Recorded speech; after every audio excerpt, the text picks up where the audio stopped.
Reflex Tech Valleyയിലേക്ക് എല്ലാ പ്രിയ കൂട്ടുകാർക്കും സ്വാഗതം. ഇന്ന് നമ്മൾ ചെറിയൊരു മിനി ഡീകോഡർ ആണ് ഇന്നത്തെ നമ്മുടെ വീഡിയോയിൽ കാണിക്കാൻ പോകുന്നത്.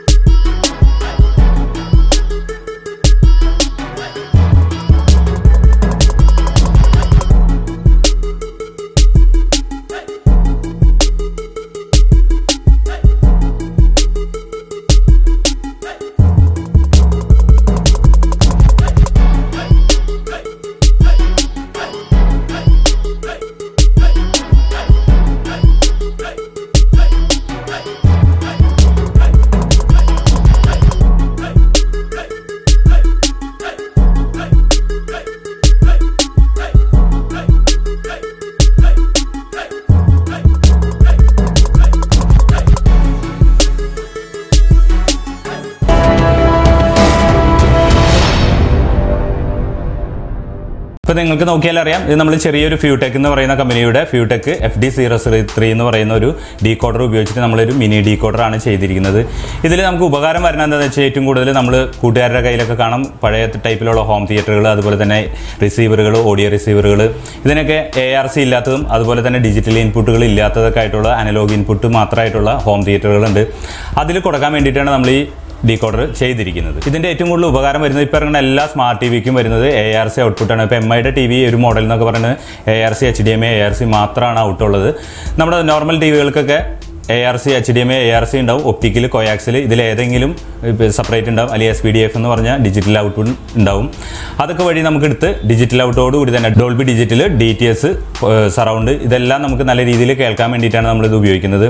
കാരണം വെച്ചാൽ ഇതിനകത്ത് ഡിജിറ്റൽ ഇൻപുട്ട് കണക്ട് ചെയ്തതിന് ശേഷം ഇതിനകത്ത് അനലോഗ് ഔട്ടാണ് വരുന്നത്. അനലോഗ് ഔട്ട് വന്നു കഴിഞ്ഞാൽ നോർമൽ നമുക്ക് ഹോം തിയേറ്ററിലേക്ക് കണക്ട് ചെയ്യാനായിട്ട് സാധിക്കും. പിന്നെ ഇതിനകത്ത് എന്തൊക്കെ ഉപയോഗിച്ചതെന്ന് നോക്കാം. അതായത് നമ്മൾ ഇതിനകത്ത് ഉപയോഗിച്ചിരിക്കുന്ന ബോർഡുകൾ കാര്യങ്ങളൊക്കെ എന്തൊക്കെയാണെന്ന് നോക്കാം. ഇതിലായിട്ട് നമ്മൾ മെയിനായിട്ട് ഉപയോഗിച്ചിരിക്കുന്നത് FUTECHന്റെ FD003 എന്ന് പറയുന്ന ഒരു മിനി ഡീകോഡർ ആണ് ഉപയോഗിച്ചിരിക്കുന്നത്. പിന്നെ ഒരു 1 ആംപിയർ ട്രാൻസ്ഫോമർ ഉപയോഗിച്ചിരിക്കുന്നു, അതുപോലെ തന്നെ ഒരു 6 RC ഉപയോഗിച്ചിരിക്കുന്നു. ഇതൊക്കെയാണ് ചെറിയ രീതിയിൽ തന്നെ ചെയ്തിരിക്കുന്നത്. പിന്നെ ഇതിന്റെ ക്യാബിൻ വന്നിരിക്കുന്നത് മെറ്റലല്ല, അക്രിലിക്കിൽ തന്നെ നമ്മൾ ചെയ്തിരിക്കുന്നത്. പറഞ്ഞ് നമുക്ക് ഓവർ വലിപ്പത്തിൽ ഇതിന് റെഡിമെയ്ഡ് കിട്ടുന്ന ക്യാബ് എന്ന് പറഞ്ഞാൽ ഒന്നിൽ വലിയ വലിപ്പത്തിലായിരിക്കും, അതുപോലെ തന്നെ അല്ലെങ്കിൽ ചെറുതായിരിക്കും. നമ്മൾ ഇതിന് അനുസരിച്ച് വേണ്ടിയിട്ടുള്ള ട്രാൻസ്ഫോമർ ഇരിക്കാവുന്ന ഒരു അളവിൽ അക്രിലിക്കിൽ ചെയ്ത് ഒരു ബെൻഡ് ചെയ്തൊക്കെ എടുത്ത് ചെയ്യിപ്പിച്ചെടുത്തതാണ്. ഇപ്പോൾ ഈ വീഡിയോയിൽ നമ്മൾ ഇതിന്റെ ഓഡിയോ ടെസ്റ്റ് ചെയ്യുന്നില്ല. കാരണം വെച്ചാൽ നമ്മൾ ഇങ്ങനത്തെ ARC വെച്ചിട്ടുള്ള പല ആംപ്ലിഫയർ നമ്മൾ കുറേ വീഡിയോയിൽ ചെയ്തിട്ടുണ്ട്. അതിന്റെ സെയിം ക്വാളിറ്റി തന്നെയാണ് ഇത്. നമ്മൾ നോർമൽ നമ്മുടെ കയ്യിലിരിക്കുന്ന ആംപ്ലിഫയറിലേക്ക് കൊടുക്കാൻ വേണ്ടിയിട്ട് ഒരു 6 RC കൊടുത്തേക്കുന്നു മാത്രമേ ഉള്ളൂ. ഇതിലെ ഓഡിയോ ടെസ്റ്റ് ഈ വീഡിയോയിലില്ല. ഇതാണ് നമ്മുടെ ചെറിയ മിനി ഡീകോഡർ വന്നിരിക്കുന്നത്. ഇതിനകത്ത് നമ്മൾ ഉപയോഗിച്ചിരിക്കുന്നത് FUTECHന്റെ FD003 എന്ന് പറയുന്ന മിനി ഡീകോഡർ ആണ് ഉപയോഗിച്ചിരിക്കുന്നത്. ഇത് പവർ ഓൺ കേബിൾ ആണ്. നമ്മൾ സ്ഥിരം ആംപ്ലിഫയറിലൊക്കെ കൊടുക്കാവുന്ന ഏറ്റവും നല്ല ഗേജ് കൂടിയൊരു AC കോഡാണ് നമ്മൾ ഇതിനകത്ത് കൊടുത്തിരിക്കുന്നത്. പിന്നെ എൽക്കോണിന്റെ ഒരു പവർ ഓൺ സ്വിച്ച് ആണ് ഈ കാണുന്നത്. പിന്നെ ഇതെല്ലാം ഔട്ടുകളാണ് വന്നിരിക്കുന്നത്. അതായത് നമ്മുടെ കയ്യിലുള്ള ആംപ്ലിഫയറുകൾക്ക് HDMI ARC ഒന്നും ഇല്ലാന്നുണ്ടെങ്കിൽ നമുക്ക് TVന്ന് ഇതിൽ കണക്ട് ചെയ്തതിന് ശേഷം ഔട്ട് എടുക്കാൻ വേണ്ടിയിട്ടാണ്. നമ്മുടെ നോർമൽ ഹോം തിയേറ്ററിലൊക്കെ HDMI കാണില്ല പഴയതിൽ. അപ്പൊ അതിന് വേണ്ടിയിട്ടാണ് നമ്മളിത് ഔട്ട് കൊടുത്തിരിക്കുന്നത്. ഇത് ഫ്രണ്ട്, ലെഫ്റ്റ്, റൈറ്റ് ഔട്ടാണ് ഈ കൊടുത്തിരിക്കുന്നത്. നമ്മുടെ ഹോം തിയേറ്ററിലും ഇതേപോലെ തന്നെ 6 ചാനൽ ഇൻപുട്ട് ഉണ്ടാവും. അതിനകത്താണ് ഈ ഭാഗം കൊടുക്കേണ്ടത്. Sub, centre, surround right, surround left. അപ്പൊ ഇതേപോലെ തന്നെ അതിനകത്ത് എഴുതിയിട്ടുണ്ടാവും. അത് അതിന്റെ രീതിയിൽ കണക്ട് ചെയ്യുക. പിന്നെ വന്നിരിക്കുന്നതിന്റെ ഫ്രണ്ട് ഭാഗമാണ്. ഈ ഭാഗത്ത് നമ്മൾ കൊടുത്തിരിക്കുന്നത് ഇതിനകത്ത് HDMI ARC ആണ് കൊടുത്തിരിക്കുന്നത്. TVയിലെ ARC ഓൺ ആക്കിയതിനു ശേഷം HDMI ARCയിൽ നമുക്ക് കണക്ട് ചെയ്യാനായിട്ട് സാധിക്കും. ഇതിൽ ഈ 3 ഡിജിറ്റൽ ഇൻപുട്ടിൽ നമുക്ക് ഡോൾബി ഡിജിറ്റൽ, DTS, അതുപോലെ തന്നെ സറൗണ്ട്, പ്രൊലോജിക് ഇതെല്ലാം സപ്പോർട്ട് ചെയ്യും. പിന്നെ TVക്ക് ARC ഇല്ലാത്ത TV ആണെങ്കിൽ നമുക്ക് ഡിജിറ്റൽ ഔട്ട് എടുക്കാൻ സാധിക്കും. ഇതിൽ ഒപ്റ്റിക്കലോ കോയാക്സിലോ കൊടുത്താൽ മതി. ഇതുവഴിയായാലും സെയിം ക്വാളിറ്റിക്ക് തന്നെയാണ്. നമുക്ക് വലിയ വ്യത്യാസം കാണിക്കില്ല HDMI ARC വെച്ച് നോക്കുമ്പോൾ. ഇത് പണ്ടത്തെ നമുക്ക് DVD പ്ലെയറിലൊക്കെ ഇതേപോലെ HDMI ഇല്ലാത്തതിൽ നമുക്ക് ഒപ്റ്റിക്കലും കോയാക്സിലൊക്കെ കാണാൻ സാധിക്കും. അത് വഴിയായാലും നമുക്ക് 5.1 ഡിജിറ്റൽ, DTS ഇതെല്ലാം സപ്പോർട്ട് ചെയ്യും. ഡോൾബി സപ്പോർട്ട് ചെയ്യുന്നതാണ്. സറൗണ്ടും അതല്ല സ്റ്റീരിയോ ആണ് വരുന്നുണ്ടെങ്കിൽ അത് പ്രൊലോജിക് ആയിട്ടും സറൗണ്ട് ആയിട്ട് നമുക്ക് വർക്ക് ചെയ്യാൻ സാധിക്കും. ഇത്രയൊക്കെയാണ് ഇതിന്റെ കണക്ഷൻസുകൾ വരുന്നത്. ഇനി നമുക്ക് ഈ ഡീകോഡറിന്റെ ഉൾവശം ഒന്ന് ചെക്ക് ചെയ്യാം. ഇതിന്റെ കേസ് ഉണ്ടാക്കിയിരിക്കുന്നത് വെച്ച് കഴിഞ്ഞാൽ നമ്മുടെ അക്രിലിക് പാനൽ തന്നെയാണ്. മാറ്റ് ഫിനിഷിലുള്ള അക്രിലിക് പാനൽ തന്നെ നമ്മൾ ഇത് ബെൻഡ് ചെയ്തതിന് ശേഷം ഒരു കേസ് എന്ന രീതിയിൽ നമ്മൾ അളവ് കൊടുത്ത് ചെയ്യിപ്പിച്ചെടുത്താണ്. കാരണം വലിയൊരു കേസിലാക്കേണ്ട കാര്യമില്ല. അതുപോലെ തന്നെ വളരെ ഒരു ചെറിയതിനകത്ത് വെച്ച് നമുക്ക് ട്രാൻസ്ഫോമറും കാര്യങ്ങളൊക്കെ ഇതിന്റെ അകത്ത് ഉൾപ്പെടുത്താൻ സാധിക്കും. ഇത് പുറത്തുനിന്നുള്ള കണക്ഷൻ കുത്താവുന്ന രീതിയിലായാലും നമുക്ക് സപ്ലൈ ചെയ്യാം. ഇതെല്ലാം കൂടി ഞാൻ ഇതിനകത്ത് പവർ സപ്ലൈ ഉൾപ്പെടുത്തിയാണ് ചെയ്തിരിക്കുന്നത്.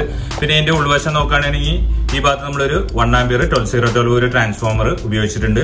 അതിന്റെ കപ്പാസിറ്റർ ഡയോഡൊക്കെയാണ്. പിന്നെ ഒരു ബക്ക് കൺവെർട്ടർ നമ്മൾ ഉപയോഗിച്ചിട്ടുണ്ട് 12 വോൾട്ട് കറക്റ്റ് കിട്ടാൻ വേണ്ടിയിട്ടാണ്. ഇതാണ് മിനി ഡീകോഡർ വന്നിരിക്കുന്നത് ഫ്യൂടെക്കിന്റെ.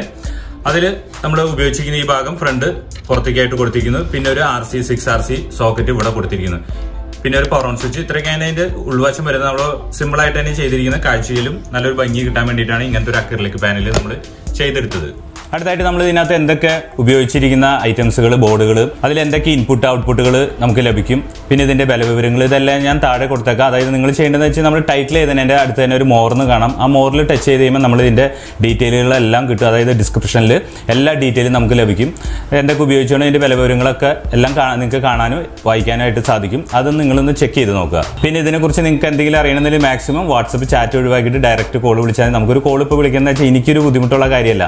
ചാറ്റിംഗ് നമ്മൾ 1-2 റിപ്ലൈ കിട്ടിയതിന് ശേഷം പിന്നെ അത് മാത്രമായിട്ട് ഇരിക്കാൻ ബുദ്ധിമുട്ടാണ്. ചാറ്റിംഗ് കൂടി എനിക്കും കറക്റ്റായിട്ടൊന്നും മനസ്സിലാവില്ല, നിങ്ങൾക്കും ക്ലിയർ ആയിട്ടൊന്നും മനസ്സിലാവില്ല. അതുകൊണ്ടാണ് കോൾ വിളിച്ചാൽ മതി എന്ന് പറയുന്നത്. കോൾ വിളിച്ചാൽ നമുക്ക് എല്ലാ ഡീറ്റെയിലും അങ്ങോട്ടും ഇങ്ങോട്ടും നന്നായിട്ട് മനസ്സിലാവും. അതുകൊണ്ടാണ് മാക്സിമം കോൾ വിളിക്കാൻ നോക്കുക. ഇത്രയൊക്കെയാണ് ഇന്നത്തെ വീഡിയോസിലുള്ള. ഇന്നത്തെ വീഡിയോ നിങ്ങൾക്ക് എല്ലാവർക്കും ഇഷ്ടമാവുകയാണെങ്കിൽ, അതുപോലെ തന്നെ ഉപകാരപ്പെടുകയാണെങ്കിൽ ലൈക്ക് ചെയ്യാനും ഷെയർ ചെയ്യാനും കമന്റ് ചെയ്യാനും മറക്കരുത്. കൂടാതെ സബ്സ്ക്രൈബ് കൂടി ചെയ്യാൻ അവർക്ക് ആ സബ്സ്ക്രൈബ് ബട്ടൻ്റെ തൊട്ടടുത്ത് തന്നെ ഒരു ബെല്ലൈക്കൺ കാണാം. അത് അമർത്തിയാലാണ് നമ്മുടെ ചാനലിൽ വരുന്ന എല്ലാ വീഡിയോസും നിങ്ങൾക്ക് പെട്ടെന്ന് നോട്ടിഫിക്കേഷൻ ആയിട്ട് ലഭിക്കുകയുള്ളൂ. ഇനി നമുക്ക് അടുത്ത വീഡിയോയിൽ കാണാം.